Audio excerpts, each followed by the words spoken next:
Welcome to the Rim Break Rodeo. We hope this video helps. You start by preparing the Wave Flex so the reset succeeds. Make sure the battery is above half or keep it on charge. This prevents interruptions. Next, unpair the Wave Flex from every phone or laptop so the device forgets previous connections.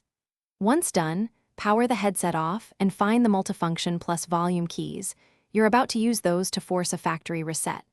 Follow these initial actions exactly to avoid partial resets and connection ghosts. You now perform the reset. With the headset off, press and hold the multifunction button and the volume up button together for about 10 seconds. Hold them until the LED shows an alternating red and white flash or a distinct blinking pattern. That visual cue means the internal settings are being cleared. Once the LED changes, release both buttons and give the Wave Flex 5 to 10 seconds to reboot. This sequence erases paired device lists and returns the unit to factory Bluetooth behavior. After the reboot, put the Wave Flex into pairing mode and reconnect it as a new device from your phone or computer. You'll pair like it's fresh out of the box.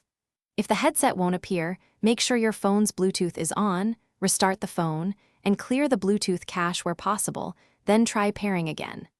If the LED never showed the reset pattern or problems persist, repeat the reset once more and check for firmware updates through the JBL app to resolve lingering issues. Thanks for watching. Consider subscribing if we helped you.